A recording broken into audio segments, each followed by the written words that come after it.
get out there and fail fast. Being a student, Right. And just getting out, don't be scared, meet with people, and just know you're gonna mess up, and then you're gonna learn. Go wait tables, and you'll understand you'll start learning how people are and how they react to certain things. If you're slow, you're gonna get a smaller tip. Right. If you give great service and you communicate, then you're gonna get a better tip. Produced by Podcast Architects.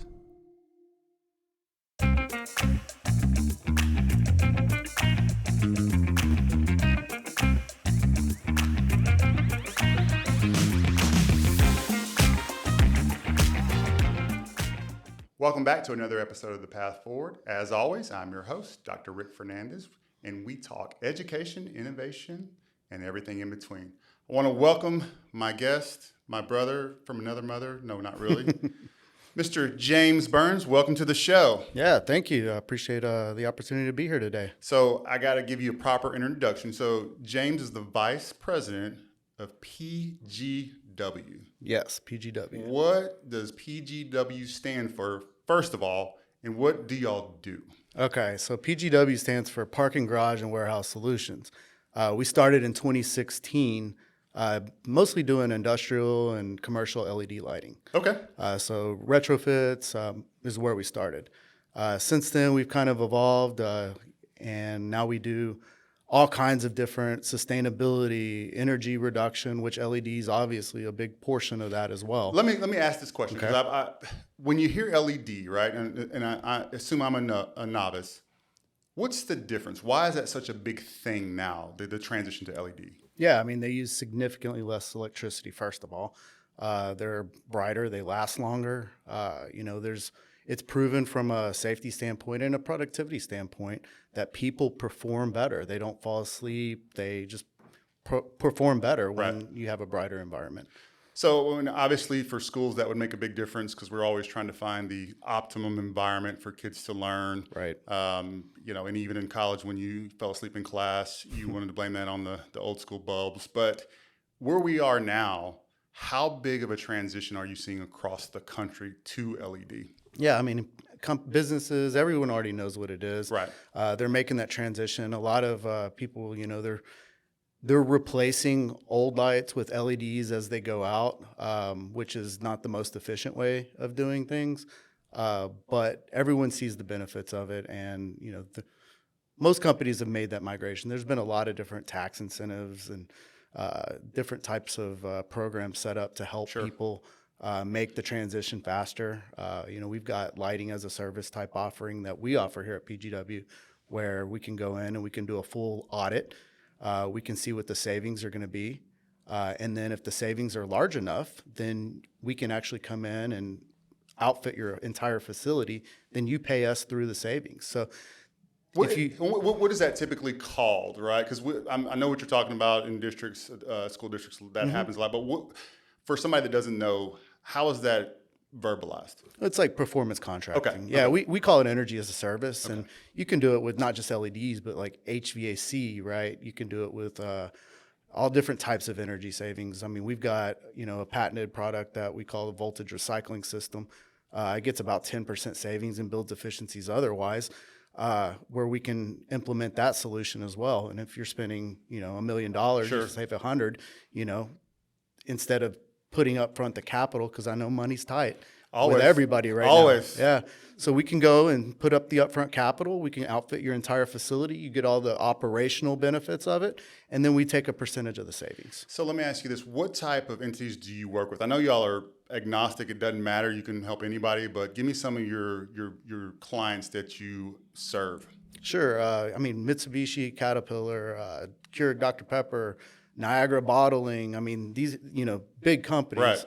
Right. We're working on, projects with big utility type groups, Florida Power and Lighting. We're working with big construction groups like Quanta Services right now here in Houston.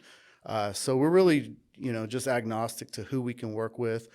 And our solutions tend to translate, whether it's a hospital, whether it's a big industrial manufacturing, a school district. We're working with Sam Houston State right now on a water Oh, the project. Bearcats. So, yeah, old alma mater. I told you that was the reason I was asleep in class. Yeah, they were 'cause like, "You're the guy that fell asleep." Like, yeah, we've been trying to rectify this for 25 years now, so we figured we might as well do it now. I was like, "Well, you need some LEDs." So, So how does this translate to K-12, right? And what do you see the benefits? I mean, obviously you said money's tight, and whether it's tight or not, we're always going to say it's tight. You know that if you've been working with the public sector. So what do you see as the advantages for a school district or a university system in particular?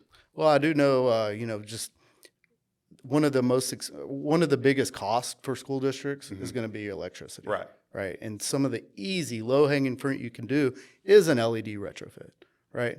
And so there's those opportunities there. There's HVAC, which we can offer as a service as well. There's benefits there. There's leaks happening all the time that you may not be aware of. And you're paying money and just throwing it out the window. So there's a lot of things you can do to tighten things up. And if you don't have the cash to do it, there's very creative ways of getting it, from low interest loans to, there's grants available right now from the federal government to go make these types of improvements. So we keep ourselves well versed on taxes, on grants, and availability of all these things, and just offer it to our clients and help guide them through the process. So everybody's ears perked up. Any educator that's watching, right? When you said federal grant to get some stuff done, can you talk a little bit about that grant and like what it is and how it might help some schools? Sure. There's grants right now. There's a big push for electrification of fleets. Sure. People are looking at, okay, does it make sense to replace our diesel buses with electric buses when they go out, right? So there's grants right now for electrification of your fleets. There's grants available right now for HVAC improvements. So off camera earlier, you were telling me a little bit about a solar grant, something that may impact school districts as well as a great opportunity. Can you explain a little bit more in depth? Oh, yeah. So there's a lot of different assets available starting in 2023 this year that were included in the Inflation Reduction Act. Okay. Right. And so when that bill was passed, it's still going through, they're still trying to comb through everything. Sure. Still. But one of the special provisions in there where historically, groups that didn't pay taxes, like municipalities and, public schools, they wouldn't qualify for these because they don't pay taxes. Right. So starting in 2023, they made certain types of assets available where you can get a dollar for dollar tax credit. That includes solar. It includes battery. It includes combined heat and power. It includes all different types of assets that you can go get a dollar for dollar credit now. Wow. And one of the cool things is the minimum credit you should be able to receive is 30%, right? That's the minimum. That's dollar for dollar. Okay. That's the minimum. Then you get little kickers, little boosters that Is this the catches? There was always a catch to the grants. Well, there's an extra 10% kicker that you can get by using American-made products. Okay. So if we come in and say we want to build resiliency, from the grid when it goes down. Right. That never happens in Texas, by the way. No, never. So, but if you want to build resiliency from the grid failing or just lower cost or whatnot, you can build, what's called a microgrid or a virtual power plant. And so that includes solar, that includes some kind of storage like a battery, would include possibly even gas generation. And these microgrids there, say, they cost, I don't know, I'll just throw something out there, $50 million. Okay. That's a lot of money to put up front, right? And so the government on these types of assets now is giving you a dollar for dollar credit up to 50% off of these microgrids. And and it's direct pay.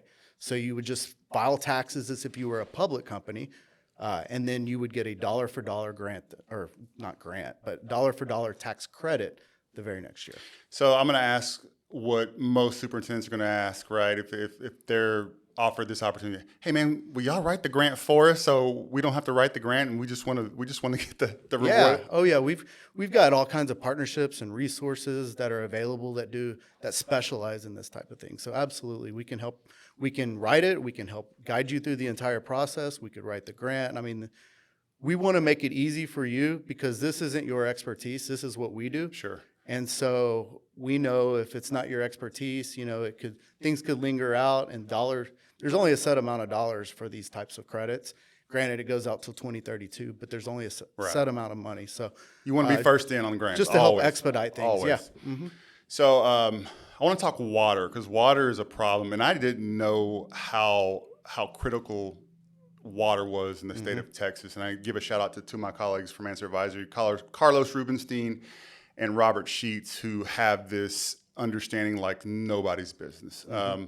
From a water perspective, how would you help an entity save, cut back, utilize all of those things that are really going to hit us hard in Texas pretty soon? Yeah, I mean, from anything from water stewardship programs, we can help guide through the process. Of course, everyone's looking at like high efficiency toilets and, sinks and all kinds of things like that. But I'll ask you this. Did you know every time you pay your water bill every month, did you know you're paying about 20% of that in air? What? Yeah. So you see the amount of gallons that you're getting, and roughly about 20% of what you're paying for, the gallons used, is air. What? So explain that. What does air have to do with anything with It has to do with pressure. Okay. And so outside you have a water meter, right, that the city or municipality is measuring Right. how much they're sending you, and then they bill you accordingly. Every time you flush a toilet or open a valve, that pressure then drops. And as the pressure drops, it's going through the meter, and that meter is not reading just water. It's reading total volume. And so as the pressure drops, that total volume includes air. Okay. And so, yeah, you're getting billed. And that's one of the things we can help guide our customers through too is, how do we make your water the most efficient, by compressing that air out of the system before the meter, so you're not paying for air. So it's possible to do that, like just with. Oh yeah, we do it. We do it on residential. We'll do multifamily. I was about to say, can I have one? Hospitals. Can I have one at the house? Because Yeah. we bought a new house, and man, the bills. I was like, man, what size house do people think I have? Do the electric companies think I have? Because clearly they are overestimating the size of this house because it's been astronomical in utilities. Oh yeah, and the city of Houston announced at least till 2026 that there's going to be a 15% increase year over year off the cost of water. Oh my gosh. So yeah, I mean, it's just the price is going up. People's usage is going up, and same with electricity. And so, actually, one of our coworkers, our CFO, wanted to try this out, and so he put it, our system on his house, reduced it 33%. Funny thing is, though, he's still spending more, but by reducing the consumption, he can look to see what he would have spent. Right. So it didn't help him. They didn't back up. Well, it basically just levelized his cost, to last year, right? And so it's just because the rate's going up. But the thing you can't control what you're going to be charged. Right. You can control your usage, though. And so by taking the air out or compressing the air, not taking it out, to where your meter's only reading water and none of that air, you're lowering your consumption on your bill by 20%, which means whatever they decide to charge you, it's going to be lesser than. Wow. So that's pretty amazing. And it's going to come to a point, I think, if it hasn't already, where homeowners are going to be looking for every avenue that they're probably already available to big companies, right? But now it's gotten to the point everything is so tight financially.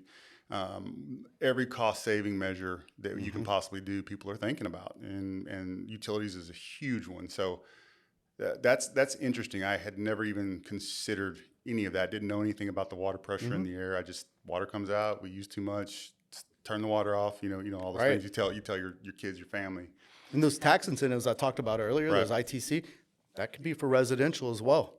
Huh? Yeah. If I was ever going to run for the president of my homeowners association, maybe I'd just drop that on all my neighbors and say, "Hey guys, let's save us some money." But or if you didn't want to do that on your house, you can do what's called community solar, where the communities get together and then they buy into solar. That's either on site or off site in a field somewhere, and then that produces, and you get what's called an energy credit on your bill. Okay. So you still get credit for using the solar that you're paying for. It's just not on your house. Right. So there's all kinds of different. You could reduce your cost, even if it's not a direct link of what you're using, what you're consuming. Right. Okay, James, I want to transition real quick because obviously this is a show about education, innovation, and how it all applies. So you've obviously got a ton of knowledge and some vast experience working with a variety of entities. If I'm a high school senior graduating, or I'm in my first year of college and I'm trying to figure out what it is I want to do, what is the advice you give the skills that they need for your industry, your type of work? I mean, obviously you got to have some knowledge, and obviously you got to be able to work with folks. But can you just dial down, like, what would you be looking for an employee? So yeah, that's a good question. There's really no one size fit all. Okay. I would say the type of person that I'm looking for is somebody that's going to go be a student for life. Like What does that mean, though? Because we always say that in education. You're not a educator by trade, so I want you to explain what that means to you. yeah. So what that means to me is whatever it is that I'm doing, I just want to be able to add to and contribute in some way, right? And so I try to learn. I try to pick up on things every single day about the industry. I mean, if there's something comes up on the news or if something I'm reading about and I don't know what it is, Right. then I may spend an entire weekend just reading about it, learning about it. And that way, our industry, we're kind of on the forefront. And I'm not talking about me or my company, Sure. PGW. I'm saying we're at the very beginning stages of a major transition here on the energy side of things. And so people are still trying to figure it out. And so if, you just kind of be a sponge and just absorb everything that's going on right now and try to project the best that you can of where it's going, which is very hard. That's the chess game, right? But just try to just learn as much as you can about it. And then when you do meet with people and bring that kind of knowledge to the table and people can see you as a resource, they tend to want to keep you around in business. Yeah. Like even if I don't have anything to sell them right now, but I bring some kind of You knowledge. add value. Yeah, value just add. add value is Yep. just having me around. Eventually, we're going to find some kind of synergies, find some way to do business together because we're all just kind of learning this together. So, as far as going back to I would just say network, man. Like, What does that look like, though? Because we all say that, and I get a little frustrated with the way we share information. Education, it's a lot of great speeches and great motivation, but when we say network, like I want to push on, what does that mean? Like if I'm 19, how do I go act on that? So be ambitious. Figure out a way. Go cut grass. Go cut lawns. Go wait tables. One of the best things I did at an early age, Right. learning how to deal with the public, which is can be very difficult. Go wait tables, and you'll understand you'll start learning how people are and how they react to certain things. If you're slow, you're going to get a slower or a smaller tip. Right. If you give great service and you communicate, then you're going to get a better tip. You may even meet somebody and you give exceptional service. You don't ever know who you're going to meet, right? And you may meet somebody who could, help shape the future of your career, your life. So it's just being open to that and realizing there's opportunities everywhere, and just kind of keep your eyes open and your ears open and look for those opportunities. And when they're there, be prepared to react. I want to quickly follow up on something, and we know each other obviously, and I think we both talked about we've had career transitions, career changes, and now that's going to be the norm for all workforce, right? Particularly our young generation. When you change careers and there's a lot to learn, right? How do you go about being valuable even though you may not have the knowledge, you don't have the experience, you're still learning the ropes? How do you add value?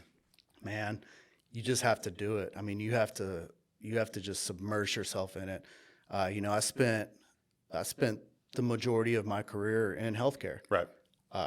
Went into pharma, went into medical, and working for big companies is great. There's a lot of good benefits, and they give you everything you need, right? And this is something I tell people all the time is they give you everything, all this marketing material. They tell you how to go to market. I mean, they step by step. Right. But the problem for me is I don't really learn that way by you just giving me a bunch of information. I have to go do it. Right. And so the biggest. Say that again. Say exactly what you said one more time. So I could sit here and read everything that you've given me. Right. And you can tell me you taught me everything I need to know, but I got to go do it for it to really resonate with me, to really make sense, to really learn. And, I'll kind of expand on that a little bit. I've transitioned out of healthcare and now business owner of a company that does, resiliency, sustainability, completely different sector. Right. And in the beginning, I didn't know what I was talking about, you know? And for me, that's a problem, you know? So all our marketing material, everything we do now, everything I've learned, I've read books, I've met with people, I've listened to what they had to say. I've had to relearn trigonometry, you know, like I've had to do all these things, but it's me pushing myself to go learn. Right. And in my mind, I'm putting together how I'm going to take this to market, how I'm going to, you know, build this into the things that I talk about every day. So instead of everything being given to me and them telling me, I have to figure out my own path. And in the last 2 years that I've been doing this, I feel like I've got a doctorate degree. I feel like we're meeting with some of the biggest clients, executives in the world right now, and I sit at the table and I talk toe to toe with them. And that's something that, you know, like I mentioned earlier, just being a student, Right. And just getting out. Don't be scared.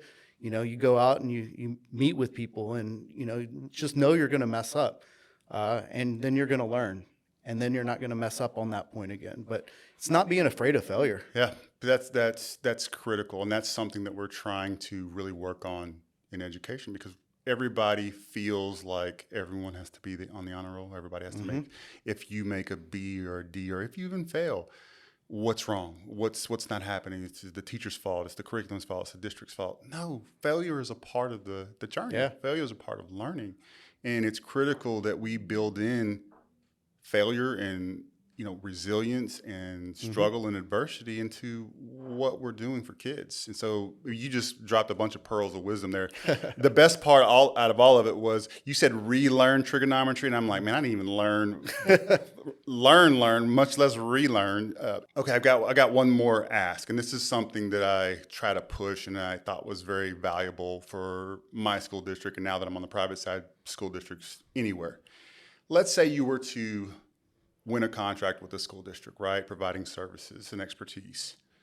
If I, as the superintendent, said, hey, Mr. Burns, we appreciate it, but to enter into this contract, I need you to take on 2 of my seniors that are interested in sustainability or energy or whatever the coursework may be. I want them to intern with you over the life of this contract, whether it be a semester, a year. Could you do that? Would you do that? Even if you don't have the playbook right now, would you figure it out for that entity? Oh yeah, absolutely. I mean, we're trying to shape minds, you know, right now as a future. And you know, when I look back in high school, you know, when I was getting ready to graduate, I had no clue what I was going to do. It was like you go to high school, then you kind of take the next step and go to college, Right. and you figure it out in college. And Kind of, so, maybe. yeah, I didn't even figure it out in college, man. Like I just had to go out and you know, like you mentioned earlier, I had to go out, figure it out, waited tables, met people, networked, did jobs that I didn't want to do. But I did it, and I did it for long enough where you can get that experience, and then you go out and you figure out your own path, you know? So, being able to take on a couple students and kind of teach them, you know, the business side of things, and, you know, how to hustle and how to fail. Yeah. But, you know, one of the things I learned early on is, failure is a good thing if you use it as a tool.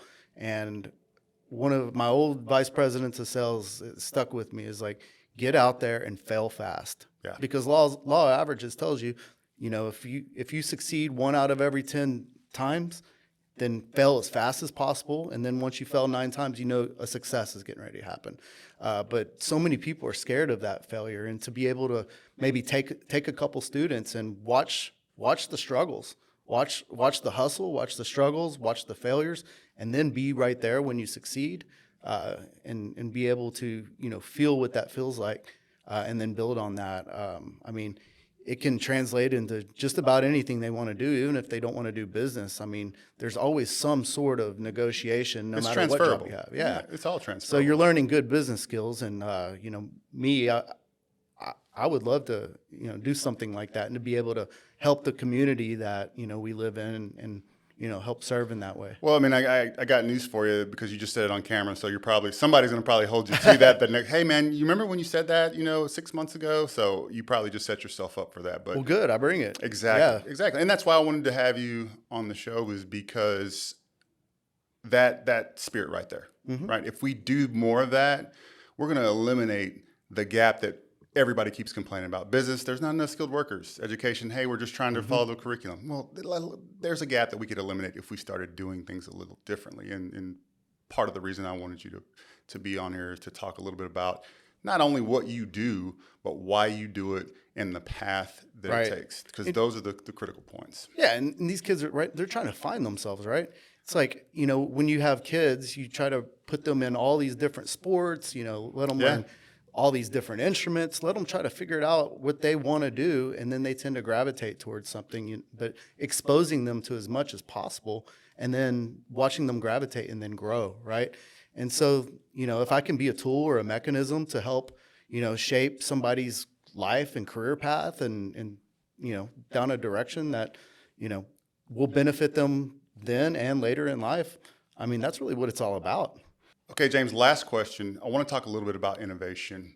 So as a growing company, you've worked for major corporations, you've seen a varieties of leadership, and you're seeing the other side of leadership, right? The people that you serve, and you can get a little bit of insight into how they're leading. As a leader, how do you make sure you don't kill innovation? And what I mean by that is you've got new employees or veteran employees, and sometimes they have great ideas. And if there's so much red tape, if there's so much bureaucracy, if there's nobody to listen and kind of foster, sometimes those innovation sparks die, right? And I've seen it in schools, I've seen it in business, I've seen it everywhere. I've seen it with just being a parent. When your kids come to you with a great idea, sometimes you shoot it down because it's not your idea, or it's just too much effort to do it. How do you not kill that spark? And more importantly, how do you make sure the team that's helping you, your leadership teams, how do you make sure they're not killing those types of sparks? Yeah, that's a really good question. And, I'm kind of in a way a product of that. But I think it's important. I think diversity is important. People with different backgrounds, experiences, different, business backgrounds and such. And I'll give you an example is, being in a healthcare background where there's a lot of red tape. Right. You had to be very innovative in healthcare to be able to do business because of the red tape. Sure. Right. And then you go into an industry where there's maybe not much red tape at all, but being able to take innovation in one field that had to adapt in order to survive and utilize this in an industry where they really don't have red tape. You're charting the path now. It gives you a competitive advantage. And so you're able to take business models that have proven to be successful into a business that doesn't see those models or hasn't seen those models. And it's a real differentiator. And so I'm an example of that. And so just being open to people from, different experiences, different walks of life coming in and listening to them, listening to what they've done in the past, their successes, how they failed, and just an overall, that type of environment, and then being open, keeping an open mind. So many people are closed-minded these days. They're like, well, this is working, and we're not going to change. We're not even going to listen to potential change. And I think that's a recipe to end up like Blockbuster one day, right? Yeah. Because innovation, change, we're in a period of time right now where things are changing. You blink an eye and, we got cars that are driving itself, and next year they'll probably be flying, That's right. So you have to be open, and you have to know, things are changing. And if you don't adapt, if you don't go out and seek different opinions and different viewpoints, you're going to get left behind. Quickly, and you don't have that rope anymore of 10 Right. years, 20 years. Oh. We can ride it out before really any substantial change. Like that stuff is happening overnight. Yeah. And that's what scares me a little bit about education is we've got to learn to adapt quicker to the needs of the kids and to the needs of the workforce. Right. And it's about framing your perspective, right? So, it is however you frame something, and that's how you perceive it, that's how it is reality for you, right? I heard that old adage is like, you send two guys to a third world country that sells shoes, and one guy comes back and he goes, there's no business opportunity here. Nobody wears shoes. Then the next guy comes back, he goes, there's tons of opportunity. Nobody wears shoes. Right. So frame it, be optimistic and look for opportunities. And by doing that, that tends to lead to innovation, right? So, No, it's a great answer. Well, hey, man, I really appreciate your time. It was a learning experience for me because Yeah. I knew you did this, but I didn't know to the depth and all of the people that you're working with. And so, for everybody that's listening and watching, and we'll put James's information and PGW's information in the link. So if you have some needs that are centered on sustainability, LED lights, so you don't sleep in college classes. We'll make sure that gets on there. So thank you for joining me. It's a pleasure. Yeah, thanks so much, Rick. Appreciate it.